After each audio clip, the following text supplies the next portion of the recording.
Welcome to Allen and Peterson. We are here again at Allen and Peterson's to do another Cooking with Alaska Grown. Today we have our friend Gabe here, who is our resident mushroom farmer. He's our guru, and he's going to explain some of our beautiful mushrooms that we have in front of us right now. Gabe, tell us what we've got. Yeah, thanks for having me. So we've got kind of some specialty mushrooms here. We've got lion's mane, chestnut, king oyster, blue oyster, and white oyster. So kind of 4 to 5 varieties that, kind of you might not see in a grocery store all the time because they're a little bit more perishable than your portobello, cremini, and button mushrooms, but really, really delicious. So yeah, excited to kind of show you guys some recipes for Would you find these more at farmers markets You then? can. Okay. They are pretty much only local, so it's hard to find them within nationwide distribution, but wherever you go, a lot of times there's going to be a small farm kind of like ours that specializes in these more perishable, a little bit more rare mushrooms. Excellent. Excellent. All right, well, let's do our lion's mane recipe here. Yeah, so today we're gonna focus in on this guy, which doesn't really look anything like a normal mushroom. Doesn't have any of the kind of classic cap, stem, gills. It has this kind of coral looking appearance. It looks like it would belong in Finding Nemo or something. It looks like, or like a hairy, like Yeah. You could use a hairbrush on them. Right, yeah, it's like fuzzy. It's fuzzy. really, really unique. And it's got a fun feel to them, yeah, too. kind of a velvety texture. Yeah. These little hairs are very Yeah. delicate, but they're wonderful. It's a really interesting mushroom, and just as it doesn't look anything like a conventional mushroom, it doesn't really taste like one either. Whereas most mushrooms, I would kind of say that they have a classic earthy flavor to them. This one's definitely an outlier. No earthy flavor profiles at all, but you do have that richness. So a lot of chefs have started using this as a substitute for things like crab, lobster, but it's even become a really popular substitute for other types of meat. So today what we're going to be doing is a lion's mane steak. So that's what I'm going to kind of show you how to turn this thing into a steak that will honestly pass with most people as beef. So that's the goal. All right, let's get going on it. Cool. That sounds awesome. Awesome. Okay, so we're getting ready to get started with our lion's mane steak. So we're just gonna start out with the mushroom, make sure there's no sawdust on the base, everything's looking good. We're gonna turn our heat up to just like a medium heat here. And then we're gonna take our olive oil and we will get a nice kind of drizzle on both sides of the mushroom. Nice drizzle, and then we'll flip it over, get the other side. Perfect. And then we'll get in some pepper. So just a light seasoning on both sides. And then we'll do the same thing with the salt. Sweet. So the first step, we're gonna try and we're not gonna cook the mushroom to 100% with this step. The goal here is we're gonna release a lot of the moisture that's in there. So we're doing that with that medium heat, and then we're gonna take a second pan and we're gonna actually put it on top and we're gonna start pressing. So initially, it really won't have much give to it, but as the mushroom starts to cook, we're gonna be able to extract more moisture, and then we're also gonna push it down and get the final thickness will be much more like a steak rather than this giant bowl. Gotcha. Yeah. Gotcha. Yep. Okay. So yeah, this will probably take about 8 to 12 minutes to get it all the way kind of cooked to the point that we want it. And the goal, the kind of when we know it's done is when, the thickness is about half and we get some nice coloration. So we're starting to get some caramelization on both sides. And at that point, we'll put it in the marinade and then we'll be able to finish it tomorrow.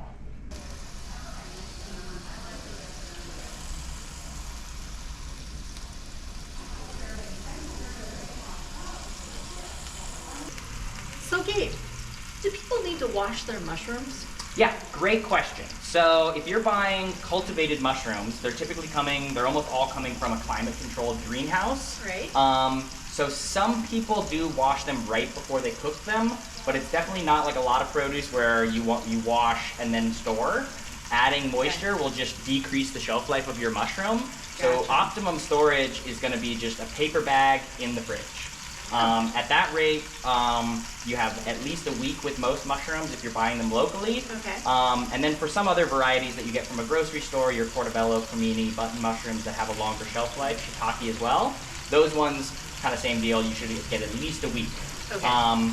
But the nice thing about the paper bag is that it will allow it to breathe, so that if you do forget about it, it will just slowly dehydrate rather than getting slimy. Yeah.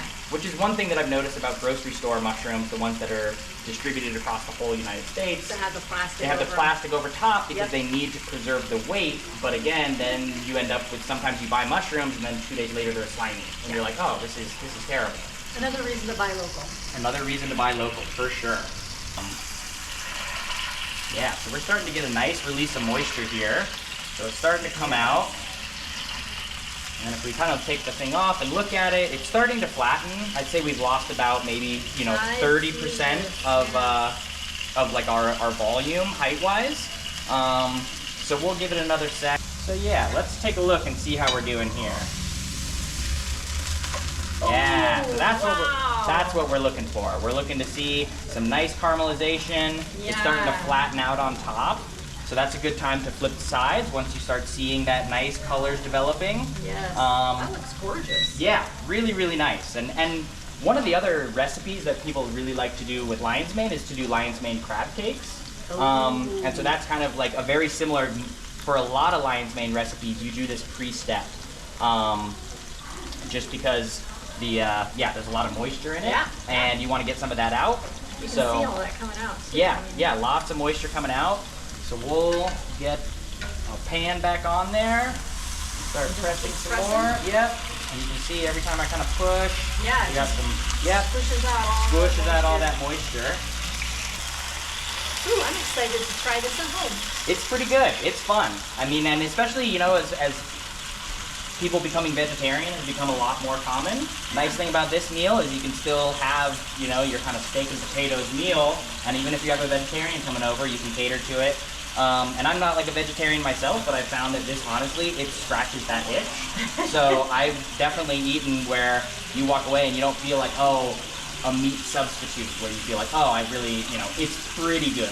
Like it really does kind of fulfill that craving. But yeah, no meat involved, so. It really does have a beautiful color to it. Yeah. I like that. Yeah, kind of golden. Yeah.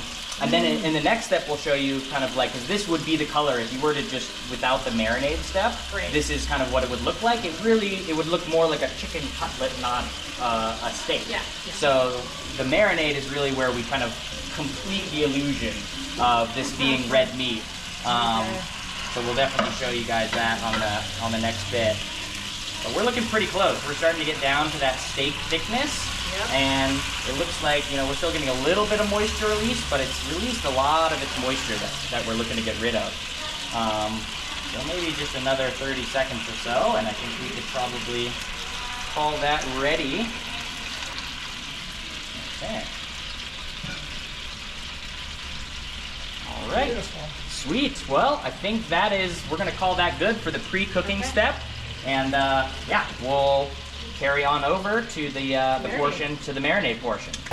All right, Gabe, so now you've cooked this down. Yeah, so we've got our mushroom right here coming off the stove, so nice and hot. And then, so the key for the marinade, so we're kind of trying to accomplish two things. We're gonna try and change the color up. So for that, we've got beetroot powder. So it's gonna give it that nice kind of red color that we all obviously associate with red meat.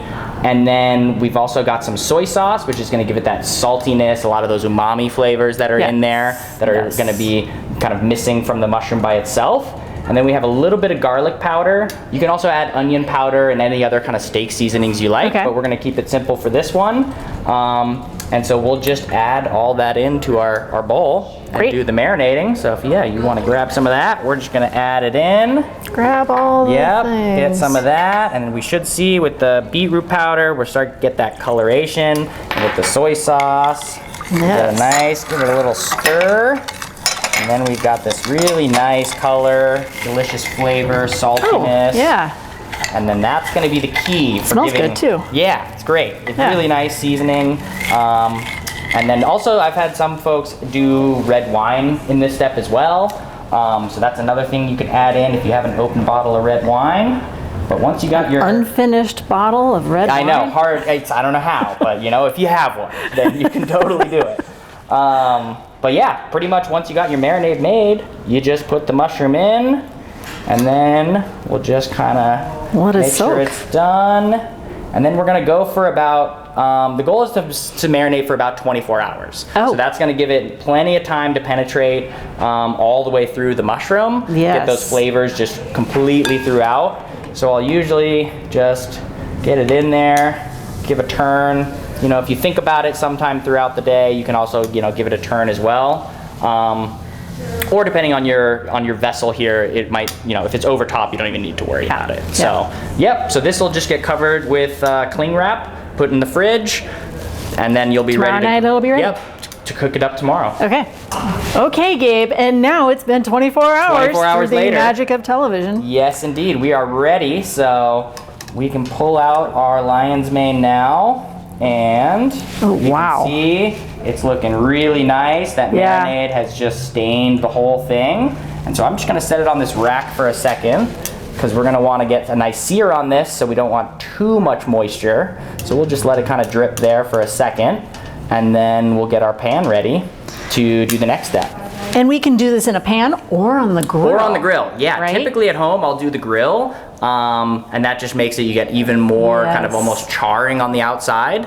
And it's really nice because, as I mentioned before, the mushrooms, you really can't overcook them, so they're actually way easier. You really don't have to babysit the grill. You're just kind of looking to make sure that you see all those nice char, caramelization and stuff on the side, and then you flip it, but we've already pre-cooked it, so there's nothing, you could eat it now. But it's kind of, it would be a shame because you'd be missing out on all that final form, which really takes it to the next level. Okay, well, let's take this to the next level. Okay. Here we go. Awesome.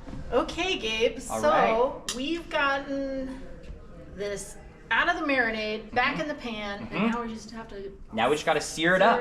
Yeah. All right. Easy. So, easy peasy. Yep. At this point, we're just gonna essentially take, you know, the visuals we like from cooking a normal steak, but without any of the anxiety about is the inside cooked or any of that. So now we just want to get a nice sear. Want it seared and warm. Exactly. Yeah. Right. Okay. Yep. So I'm gonna add a little bit more oil because one of the things about mushrooms that's different than meat is that they don't have any fats on their own. So similar protein content to like chicken or something, but there isn't any no fats. So we want to add in some sort of fat. Butter also works amazing, tastes really good, but kind of whatever oil of your choice is going to be fantastic. So then we'll just kind of give it a nice little mix up there, and then kind of a medium to high heat, and we'll just get that nice sear going. And that'll just take a few minutes, but at this point, you're really just looking, and with mushrooms in general, you're kind of more just looking at the outside and what looks appealing and how much kind of caramelization you like. I usually kind of overcook mine by a lot of people's standards. I like to get almost a char on the outside. There you go. And I think that just adds more complex flavors.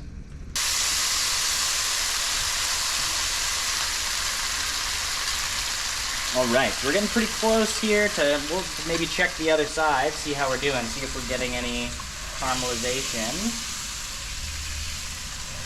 We're starting to develop some color. We'll probably do another flip.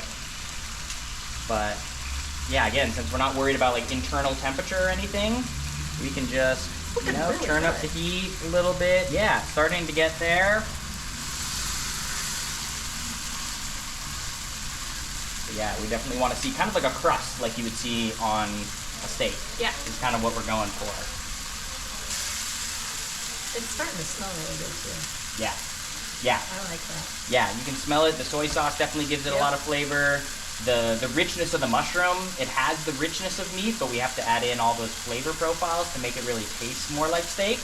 But the mushroom does a lot. It does the heavy lifting on its own.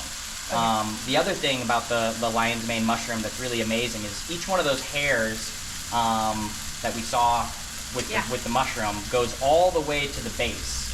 And so that's one of the reasons it works so well as a steak substitute, is because unlike any of the kind of processed... One fiber. And it gives it a grain. So mouthfeel-wise, it's going to have that texture very similar to steak. It's also the reason why it works for crab cakes as well. Yeah. Similar to crab, you have almost a string cheese, like those fibers going down through the tissue. Works really well.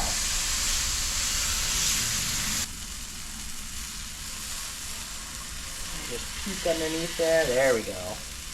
Now we're starting to get some color. All right, so yeah, let's take a look at the bottom, the other side here. There we go. Yep.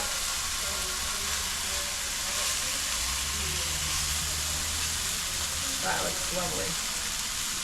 Yeah, so just a few more. We're gonna try and get the other side to match this side, and then I think we'll be done. We can just let it rest. And You gonna let it rest like a steak? you know, might as well. You know, the more you treat it like a steak, you know, the more it even if it's just for your own mind, to complete the illusion. You know, you gotta do all the steps. Otherwise, you know, then you know. Okay. So I think we're good there. I will just grab our rack, and then we can put it on to rest.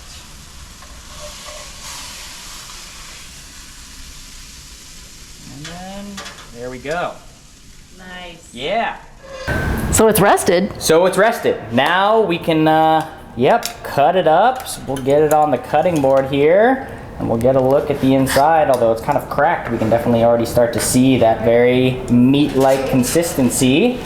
But we'll just start going in, doing kind of steak-like chunks. Oh, wow. And this is really where, I mean, I think for me, the difference between the beet juice and having that pinkish hue in the center, I mean, it really does kind of complete the illusion in terms of the color, and then the lion's mane itself, just the texture. It's what, you know, all these Beyond Meat and all these other companies that are trying to do fake meats, they're trying to figure out how to take, you know, processed vegetable proteins and stuff, when, in my opinion, it already exists. It's a mushroom. If you're looking for a non-animal product that has all those characteristics, then it's already here. So yeah, we've got that, and then we can get it put on the plate. Oops, lost half of it there. But yeah, when you kind of look at the cross section, I mean, it has the pinkish hue that we're looking for. And this was a particularly big one, so a little bit paler in the center, but a smaller lion's mane would be pink all the way through. And then we got that nice char, and that was just, even with the pan, which on the barbecue. On the barbecue. It's gonna be even better. And you know, with this year is the 250th anniversary of America, so we're having America's potluck July 5th. This would be perfect for that. Perfect. Yep. You know, every family's got, you know, different dietary constraints, and this makes it so that everybody can kind of be enjoying the same thing. Everybody can enjoy it. And yep, exactly. And it's definitely something that I've had even people who are, you know, kind of die-hard carnivores, and they'll eat this and they'll be like, I don't want to like this, but it's don't pretty want good. to, It's still scratching, it's getting that itch for them. So nice. Yeah. Okay. Awesome. Well, Well, should we try a little bite? Yeah, we should, for sure. We should? Yeah. Okay. Yep. So yeah, have at it. Pick one of these up, and we'll I'll try and make this little chunk happen right here. There we go. Yep. Perfect. Okay. Nice. I'll just do. All right. Cheers. Shut up. Yeah, I know. It's one of those things that when you tell people, you sound like a sleazy salesman, because people are like, oh yeah, you're gonna make this mushroom taste like steak? But it's all there. That's phenomenal. Awesome. Yeah. I'm definitely doing this. For sure. Yeah, it's one of my favorites, and shout out to Derek Sarno, who's the chef who came up with it and put it on YouTube. Good job, Derek. Yep, crushed it. Crushed it for sure. Well, thank you for joining us again here at Allen & Peterson. We really appreciate you spending the afternoon with us. And don't forget to support your local farmer by buying Alaska Grown. See you next time.